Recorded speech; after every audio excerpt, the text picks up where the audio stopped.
शरीयत कहती है खिंजीर न खा। खुदाया गोश्त तो गोश्त है, क्यों न खाऊं? का इसका असर पड़ेगा तेरे वजूद पे, खाओगे गैरत की कमी हो जाएगी। हर वो हैवान मैंने हलाल किया जो वेजिटेरियन है। बकरी सब्जी खाती है, उसकी मासूमियत देखो। भैंस सब्जी खाती है, उसकी मासूमियत देखो। शेर दरिंदा क्यों है? क्योंकि गोश्त खाता है ना। तो दरिंदा सिफत हैवानों का गोश्त खाओगे क्या बनोगे? दरिंदा बनोगे। वेजिटेरियन हैवानों का गोश्त खाओगे तो वो दरिंदगी तेरे अंदर नहीं आएगी जो उनके अंदर है।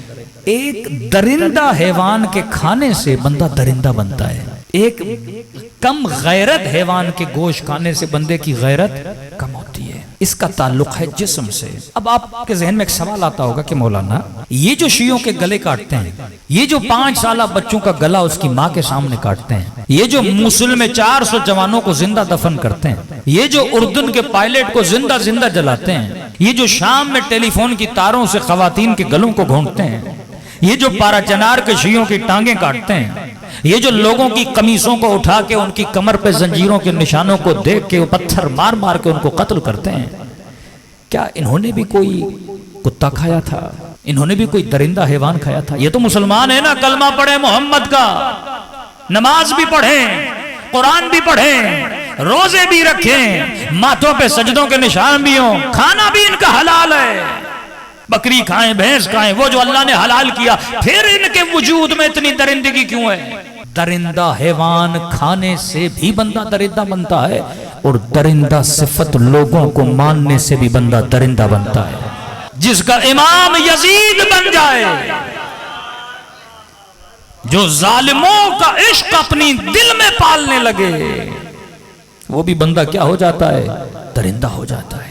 तभी कहा कि इमाम मासूम होता है। मासूम को मानोगे तेरे अंदर मासूमियत पैदा होगी, सखी को मानोगे तेरे अंदर सखावत। वो नेमत अहले बैत ने आपके ऊपर उतारी है जिसका आप तसव्वुर नहीं कर सकते। अब मैं दलील देता हूँ, बरमला एक दलील देता हूँ। जितनी मोहब्बत मकतब अहले बैत वालों के दिलों में है, क्या किसी और के दिल में है? जितनी नरमी कुलूब अहले बैत के मानने वालों में है, किसी और के दिल में है? एक इंसिडेंट दिखाओ जिसमें शियों ने जुल्म किया हो, कत्ल किया हो, गारत की हो, गले काटे हो, नहीं मिलेगा। असलन सबको छोड़ दो, शियों की मजलिसों को देखो। शिया जब सबील लगाते ना, ये नहीं देखते पानी पीने वाला कौन है। इतनी मोहब्बत किसी मकतब में, कहते हैं आता जा पानी पीता जा, मेरे हुसैन को सलाम करता जा। ये अली और आले अली को मानने के असरात हैं। शिया जब लंगर बनाता है, कभी लिखा कि इस लंगर को सिर्फ शिया खाएंगे, का हिंदू भी आ हुसैन के नाम पे खा, कोई भी है आ जा।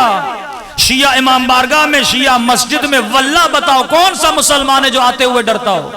बेबाक हो के हमारी मस्जिदों में, हमारी मजलिसों में, हमारे फर्श अज़ा पे हर मुसलमान आता है, क्योंकि उनको पता है शियों से कोई नुकसान नहीं है। शिया मोहब्बत करने वाला है, शिया दावत देने वाला है, शिया सुफरे बिठा के खिलाने वाला है। लेकिन खुदा की कसम, बंदा अगर उनकी मस्जिद में जाता है ना, 100 बार सोचता है, अल्लाह को सजदा करने जाता है, लेकिन कहता है नहीं, शिम्र सिफत हैं, यजीद सिफत हैं, कहीं पे कोई नुकसान न दें। मुझे ऑस्ट्रेलिया से एक जवान ने, पाराचनार का इंसिडेंट हुआ, कहते हैं हाई कमिश्नर ऑफ पाकिस्तान के बाहर हम एहतजाज कर रहे थे, मौलाना कह रहे नमाज का वक्त हुआ, मैं एहतजाज से निकला, एक मस्जिद थी। अब ऑस्ट्रेलिया का मतलब मस्जिद है, कोई किसी की मस्जिद में जाता है, यहाँ नहीं सुधरा तो कहते हैं अंग्रेजों के माहौल में जाके बंदा सुधर जाते हैं ये लोग। कहते वहां जाके मैंने नमाज पढ़ी, कहते मौलाना कोई 17, 18, 18 नमाजियों ने मेरे ऊपर हमला किया ऑस्ट्रेलिया में। इस मोमिन की यहाँ से आग के मेरी सर्जरी है, इतना बड़ा केस हुआ कि शायद वो जो रगें हैं जो पूरी बॉडी को कंट्रोल करती हैं, कहती मौलाना शायद वो मेरी डैमेज हो गई, इतना इन्होंने मुझे मारा। तो बंदा जो मतलब वहां जाके भी ये लोग नहीं सुधरे। ये किसके मानने वाले हैं? आप जिसे मानते हो उसकी सिफात आपके वजूद में क्या रखती हैं? असर रखती हैं। शुक्र खुदा करो कि तेरे दिल में हुसैन की मोहब्बत है। 2 इस्लाम के वर्जन हैं, एक वर्जन जो अली ने बताया, एक वर्जन जो बनी उमैया ने बताया। अली रात के अंधेरों में यतीम परवरी किया करते थे, जो अपने कातिल को भी शरबत पिलाए। हुर रास्ता रोकने आया था, लेकिन हुसैन ने अपना पूरा पानी हुर के लश्कर वालों को क्या किया? पिला दिया। ये वो मकतब है जहां पे तुझे करम नजर आता है। बहन के खेमे में आए, फरमाया बहन ज़ैनब मुझे वो कुर्ता दो जो अम्मा ज़हरा ने सिया था। एक तरफ नरमी बड़ी है अहले बैत में, लेकिन उसूलों पे फिर कॉम्प्रोमाइज नहीं है। कहते हैं सर कटा देंगे, उसूल को नहीं छोड़ेंगे। नबी ने कहा एक हाथ में सूरज रखो, दूसरे हाथ में चांद रखो, मैं अल्लाह की तौहीद को नहीं छोड़ूंगा। अबू सुफियान आया, अली अगर बोलो तो मैं मक्के की गलियों को अपने फौजियों से भर दूं। इमाम ने फरमाया अली को तेरी मदद की जरूरत नहीं है। कभी हक लेने के लिए भी इन्होंने गलत रास्ता इख्तियार नहीं किया, उसूलों पे कॉम्प्रोमाइज नहीं किया। आज आपके उसूलों पे ज़र्ब मारी जा रही है।